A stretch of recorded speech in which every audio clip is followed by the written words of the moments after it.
Today we are learning about trigonometry. So everywhere on YouTube or your class teacher, your tuition teacher must have told you trigonometry is only applied for 90-degree or right angle triangle.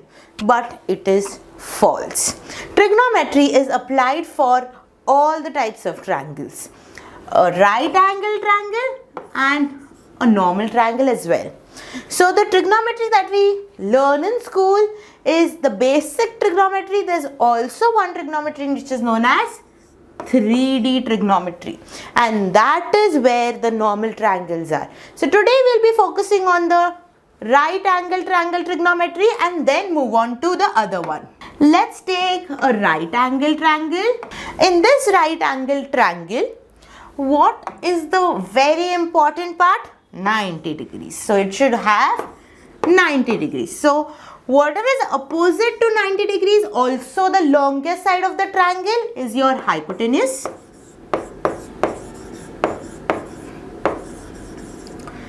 And then there will be one more angle. Trigonometry is what? It is measures of angles, sides, right? So there has to be one more angle to it. Let's assume that this is your angle, which is commonly called as theta.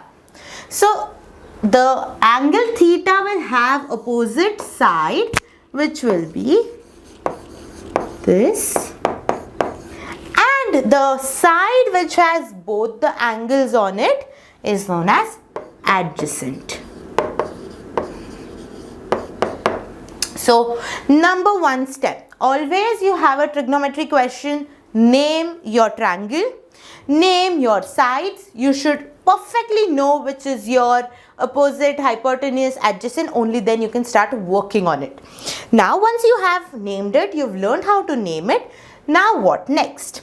The formulas, because a lot of people say trigonometry is based on formulas, but you can make it interesting, and you must have heard about this. This is known as SOHCAHTOA. What does this mean? And do you have to follow this only? No, you can make your own formulas for trigonometry, and there are so many formulas, so many acronyms that you can use. So this is a very simple acronym which says sine theta is nothing but opposite over hypotenuse.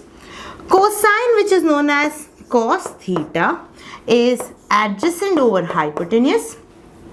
And tan theta, which is a tangent as a full name, and tan usually known as opposite over adjacent. Now when I look at these formulas, you see opposite, hypotenuse, adjacent, hypotenuse, opposite, adjacent. So what is this relation between tan, sine, cos? There has to be some relation, right? So when I say that tan theta is equal to sine theta over cos theta. But is it true? Let's look at the formula. Sine theta is what? Sine theta is opposite over hypotenuse. What is cos theta? Adjacent over hypotenuse.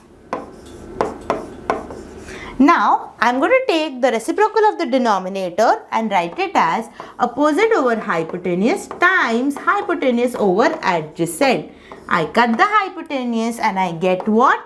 Opposite over adjacent, which is your formula for tan theta.